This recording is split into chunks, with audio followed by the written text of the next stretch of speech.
భరద్వాజ్ గారు నిన్న కొత్తగా ఛార్జ్ తీసుకున్నటువంటి సిపి శ్రీనివాస్ రెడ్డి గారు కాన్సన్ట్రేషన్ మొత్తం సినిమా ఇండస్ట్రీ మీద పెట్టారు. ఏంటి ఆయన మాటలు మీరు ఎలా అర్థం చేసుకోవాలి? సినిమా ఇండస్ట్రీకి డ్రగ్స్ అడ్డా అని చెప్పేసి ఆయన మాట్లాడటం జరిగింది. ఓన్లీ సినిమా ఇండస్ట్రీ అలానే ఉందా? మనం సినిమా ఇండస్ట్రీలో ఉన్న వ్యక్తులుగా ఏం చెప్పదలుచుకున్నాం? మీ అబ్జర్వేషన్ ఏంటి? అంటే తరచూ ఇది జరుగుతుంది. అంటే సినిమా ఇండస్ట్రీకి డ్రగ్స్కి ఏదో దగ్గర సంబంధం ఉంది, కేవలం ఫిల్మ్ నగర్లోనే డ్రగ్స్ బిజినెస్ జరుగుతోంది అన్న యాంగిల్లో చాలా సందర్భాల్లో మాట్లాడుతున్నారు. అంటే డ్రగ్స్ ప్రస్తావన వచ్చిన ప్రతిసారి సినిమా వాళ్ళ గురించి మాత్రమే మాట్లాడుతున్నారు. ఓకే, డ్రగ్స్ అనేది సమాజంలో చాలా ఏరియాల్లో నడుస్తున్నాయి వ్యవహారం, అందరికీ తెలుసు. అది ఇప్పుడు రెండే ఏరియాలు కాన్సన్ట్రేట్ చేస్తారు, ఒకటి ఫిల్మ్ నగరు, రెండోది స్కూళ్ళు కాలేజీలు. ఎందుకు ఈ రెండు ఏరియాలు పట్టించుకుని మాట్లాడతారు, మిగిలిన ఏరియాల గురించి మాట్లాడరు అంటే దానికి ఒక కారణం, కళాకారులు వీళ్ళు డ్రగ్స్కి అలవాటు పడుతున్నారు అనేది కొంచెం సెన్సేషన్ అవుతుంది సెలబ్రిటీస్ కాబట్టి. బలానా పబ్ మీద దాడి జరిగింది, అందులో దాదాపు 200 మంది ఉంటారు, దానిలో ఒకళ్ళు ఇద్దరు ఫిల్మ్ నగర్కి సంబంధించిన వాళ్ళు ఉంటారు, ఫిల్మ్ ఇండస్ట్రీకి సంబంధించిన వాళ్ళు ఉంటారు, వాళ్ళిద్దరిని హైలైట్ చేస్తారు. అది ఆల్రెడీ చూసాం మనం రాడిసన్ పబ్ మీద దాడి జరిగినప్పుడు. అవును, అందులో ఒకే ఒక అమ్మాయి, సినిమా పరిశ్రమకు సంబంధించిన ఒక అమ్మాయి ఉంది, ఆ అమ్మాయి వెనకాల ఒక ఫ్యామిలీ ఉంది, దాంతో మొత్తం కథ అటువైపు నడిపేశారు. ఆ రోజు అక్కడ ఉన్నటువంటి మిగిలిన వాళ్ళు ఎవరు అనేది ఒక్కళ్ళ గురించి కూడా ఒక కథ బయటకు రాల. ఇలాగే జరుగుతుంది ప్రతిసారి.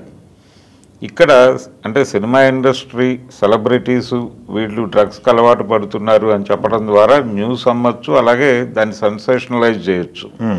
ఆ మధ్యకాలంలో మీరు ఇంకొకటి గుర్తుపెట్టుకోవాల్సింది ఏంటంటే, సినిమా ఇండస్ట్రీకి సంబంధించి డ్రగ్స్ కేసులు చాలామంది మీద పెట్టారు. అవును, హడావిడి చేశారు, కానీ ఏ ఒక్క కేసులోనూ ఫైనల్గా ఏం జరిగింది అనేది తెలియదు. పూరి జగన్నాథ్ దగ్గర నుంచి మొదలు పెడితే చాలామందిని పిలిచి, రవితేజ వీళ్ళందరినీ పిలిచి విజువల్స్ చూపిస్తూ హడావిడి చేసి వాళ్ళని విచారించారు అని చెప్పారు, కానీ ఆ కేసు ఏమైపోయిందో ఈ రోజు వరకు క్లారిటీ లేదు. ఏ కేసుకి ఓపెనింగ్ ఉంటుంది తప్ప ఎండింగ్ ఉండదు. రెండోది, ఆ మధ్య ఒక నిర్మాతకి ఈ డ్రగ్స్ బిజినెస్తో సంబంధం ఉంది అని చెప్పి అతని ఫోన్లో ఉన్నటువంటి నెంబర్లు అని చెప్పి వరుస పెట్టి ఒక 7-8 మంది సినిమా వాళ్ళ ఫోటోలు వేసి కథనాలు నడిపారు. వాళ్ళు ఏ కారణం చేతైనా ఫోన్ చేసి ఉండొచ్చు అతనికి, డ్రగ్స్ కోసం మాత్రమే చేశారని ఎట్లా చెప్తారు వీళ్ళు? ఆయన దానిలో ఆ ఫోన్లో నెంబర్లు ఉన్నాయి అంతవరకే. వాళ్ళు ఇంకో పని మీద ఎందుకు చేసి ఉండకూడదు? కేవలం డ్రగ్స్ కోసమని ఎలా డిసైడ్ చేస్తారు వీళ్ళు? ఓకే, చేసి వాళ్ళ పేర్లు ఫోటోలు పబ్లిసిటీ చేశారు. అది ఇబ్బంది కదా, వాళ్ళ పర్సనల్ జీవితాల మీద, వాళ్ళ పర్సనల్ స్పేస్లోకి వెళ్ళి మాట్లాడే రైట్ ఎవరు ఇచ్చారు వీళ్ళకి? పోలీసులకు కావచ్చు, మీడియాకు కావచ్చు. ఇలా పదే పదే సెలబ్రిటీస్ని టార్గెట్ చేయడం జరుగుతోంది ఈ ఎపిసోడ్లో డ్రగ్స్కి సంబంధించి. అందులో భాగంగానే ముఖ్యమంత్రి రేవంత్ రెడ్డి గారు డ్రగ్ ఫ్రీ సిటీగా హైదరాబాద్ను చూడాలనుకుంటున్నాను నేనని మాట్లాడాడు ఆయన. ఈ డ్రగ్ ఫ్రీ సిటీగా హైదరాబాద్ను చూడాలనుకుంటున్నాను అనే దానిలో భాగంగా శ్రీనివాసరెడ్డి గారు ఈ కామెంట్ చేశాడు. ఫిల్మ్ నగర్ మీద కొంచెం దృష్టి పెట్టాలి అన్నట్టుగా మాట్లాడాడు ఆయన. ఓకే, సినిమా పరిశ్రమకి డ్రగ్స్కి ఉన్నటువంటి అనుబంధం అంటూ ఆయన ప్రసంగం నడిచింది. ఇది నిజంగానే ఇబ్బందికరం. చాలా ఏరియాల్లో డ్రగ్స్ నడుస్తున్నాయి. డ్రగ్స్ అసలు ఎందుకు తీసుకుంటారు? ఇప్పుడు క్రీడాకారులు డ్రగ్స్ వాడుతున్నారు అనేది ఒక గొడవ ఉంది, స్కూళ్ళు కాలేజీల్లో డ్రగ్స్ నడుస్తున్నాయి అనేది ఇంకో గొడవ ఉంది. అంటే స్కూళ్ళు కాలేజీల్లో డ్రగ్స్ నడుస్తున్నాయంటే అక్కడ ప్రవచనం చెప్పడానికి అవకాశం ఉంటుంది. అంటే విద్యా వ్యవస్థ పతనమైపోతుంది, టీచర్లు, పేరెంటింగ్, దీని మీద చాలా విస్తృతంగా మాట్లాడటానికి అవకాశం ఉంటుంది. రాజకీయ నాయకుల్లో డ్రగ్స్ వాడేవాళ్ళు లేరా? పొలిటికల్ లైన్లో ఉన్నటువంటి వాళ్ళు స్ట్రెస్కి గురికారా? స్ట్రెస్కి గురవుతున్నటువంటి వాళ్ళే డ్రగ్స్ వాడుతున్నారని కదా వీళ్ళది ఒక స్టోరీ, ఒక విశ్లేషణ చేస్తున్నారు కదా. క్రీడాకారులు ఎందుకు డ్రగ్స్ వాడుతున్నారు ఇవన్నీ. ఓకే, కాబట్టి పొలిటికల్ లైన్లో కూడా డ్రగ్స్ వాడుతున్న వాళ్ళు ఉన్నారు చాలా స్పష్టంగా, కానీ వాళ్ళెవరి పేర్లు బయటకు రావు. ఎందుకు? కేవలం స్కూళ్ళు కాలేజీలు ఫిల్మ్ నగర్ తప్ప ఇంకొక చోట డ్రగ్స్ వాడుతున్నట్టుగా మనం ఎప్పుడూ కథలు చూడలేదు. రెండోది, డ్రగ్ బిజినెస్లో చాలామంది ఉన్నారు, పొలిటీషియన్స్ కూడా ఉన్నారు. రాజకీయ నాయకుల ప్రమేయం లేకుండా డ్రగ్స్ సరఫరా అవుతున్నాయి అనేది బూటకం. ఏదో ఏరియాలో ఎక్కడో చోట వాళ్ళు ఎంటర్ అయ్యి అనుమతులు ఇవన్నీ నడవటం వలనే ఇప్పుడు ఆ మధ్య ఆంధ్రప్రదేశ్లో ఒక పోర్ట్లో దాదాపు 4 కంటైనర్ల డ్రగ్స్ దిగినాయి అని చెప్పి పేపర్లో వార్తలు వచ్చినాయి. ఆ 4 కంటైనర్లు ఏమైపోయినాయో ఎవరికి తెలియదు. ఆ తర్వాత ఫాలోఅప్ వార్త లేదు దానికి. రాడిసన్ పబ్లో దొరికినటువంటి డ్రగ్స్ అక్కడి నుంచి వచ్చినవి అనుకోవడానికి అవకాశం ఉంది. ఎక్కడి నుంచి చాలామంది అవుతున్నాయి. ఇప్పుడు పోర్ట్లు, ఎయిర్పోర్ట్లు మొత్తం అదానీ గారి చేతిలో ఉన్నాయి భారతదేశ వ్యాప్తంగా చూస్తే. ఓకే, ఈ దేశంలోకి ఏది రావాలన్నా ఏది పోవాలన్నా వారే చూడాలి. కాబట్టి ఇవి వస్తున్నాయి వెళుతున్నాయి అంటే ఖచ్చితంగా పొలిటికల్ ఇన్వాల్వ్మెంట్ లేకుండా కుదిరే వ్యవహారం కాదు ఇది. ఈ డ్రగ్స్ చలామణి కేవలం అంటే లోకల్ వాళ్ళు ఎవరు డ్రగ్ బిజినెస్లో లేరన్నట్టుగా నైజీరియన్స్ ఎవరినో 4-5 చూపిస్తారు డ్రగ్ కేసుల్లో, లేకపోతే ఫిలిం నగర్లో ఒక 4-5 చూపిస్తారు. వీళ్ళ చాటున చాలా వ్యాపారం జరుగుతోంది.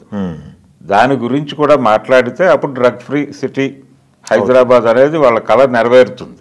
ఓకే, రొటీన్గా ఫిలిం నగర్ మీద పడటం, రొటీన్గా స్కూళ్ళు కాలేజీల గురించి మాట్లాడటం అంటే మేము కూడా రొటీన్గా వ్యవహరించదలుచుకున్నామని చెప్పాడు శ్రీనివాసరెడ్డి గారు ఒక రకంగా.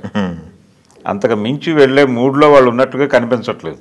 ఓకే, ఈ సరఫరా వెనకాల ఎవరున్నారు అనేది అంటే లోకల్ ఫేసెస్ ఏది కనపడదు మీకు. ఎప్పుడైనా సినిమా పరిశ్రమలో ఒక నిర్మాతో డిస్ట్రిబ్యూటరో అతను బిజినెస్ చేస్తున్నాడు అని చెప్పి ఫోటో చూపిస్తారు. అలా చూపించారు 2-3 సార్లు.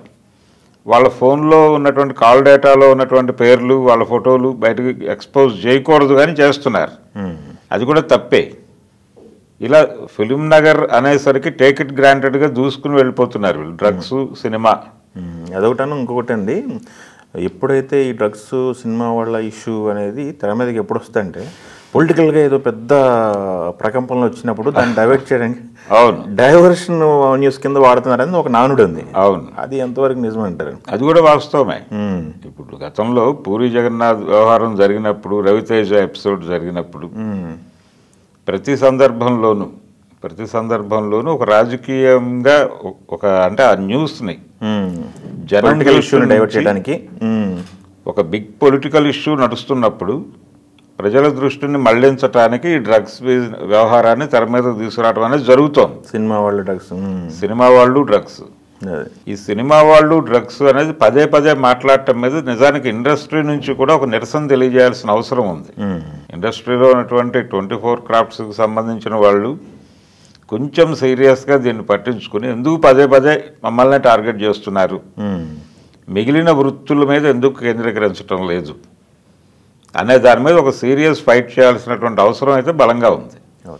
అంటే ఇండస్ట్రీ ఒక రకంగా డిఫేమ్ చేస్తున్నారు వాళ్ళు. కాబట్టి ఇది పరువు నష్టమే, సినిమా పరిశ్రమకి పరువు నష్టం. కాబట్టి వాళ్ళు స్పందించి కేసులు వేయాల్సిన అవసరం కూడా ఉంది కౌంటర్గా. ఓకే, ఇప్పుడు ఒక పబ్లో నేను ఇందాక చెప్పినట్టుగా ఆ రోజు రాడిసన్ పబ్లో మొత్తం లిస్టు బయటకు పెట్టారా మీరు? లేదు కదా. ఏ పబ్లో దాడి జరిగినా అక్కడ ఎవరైనా సినిమా సెలబ్రిటీస్ ఉంటే వాళ్ళ పేర్లు మాత్రమే హైలైట్ అవుతాయి, వాళ్ళ మీదుగా వార్తలు నడిచిపోతాయి.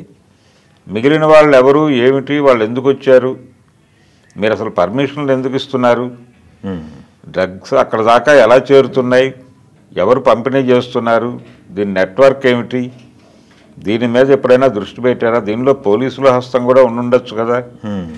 అక్కడ దాకా డ్రగ్స్ పెడుతున్నాయంటే ఎన్ని వ్యవస్థల వైఫల్యం వలన డ్రగ్స్ ఇంత విస్తృతంగా చలామణి అవుతున్నాయి అనేది కదా మీరు మాట్లాడాల్సింది.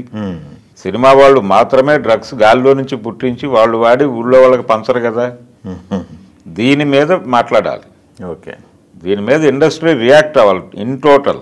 చూద్దాం రియాక్ట్ కాకపోతే నిజానికి ఇది పరువు నష్టమే, డిఫేమ్ చేయటమే. కాబట్టి డిఫేమేషన్ వైపు కదలచ్చు వీళ్ళు. ఓకే, కదలకపోతే ఇలాంటివి 100 మాట్లాడతారు. ఓకే, ఆల్రెడీ కొత్త సినిమాటోగ్రఫీ మంత్రి ఒక మాట అనేసాడు, నేను ఈ శాఖ చేపట్టాను, నన్ను ఎవరు పలకరించలేదు దిల్ రాజు గారు తప్ప అన్నాడు. ఓకే, కాబట్టి ఇలాంటివి చాలా ఇష్యూస్ ఉన్నాయి. కొత్త గవర్నమెంట్ ఏర్పడింది, కొంచెం ఆ ప్రభుత్వంతో సయోధ్యగా ఉంటూ ఇలాంటి వ్యవహారాలు కూడా మాట్లాడుకుని ఎందుకు రిపీటెడ్గా ఇలాంటి దాడి జరుగుతోంది అనేది కూడా ప్రభుత్వంతో మాట్లాడుకోవాల్సిన అవసరం ఉంది. ఓకే, చూద్దాం ఎలాంటి చర్యలు తీసుకుంటారు.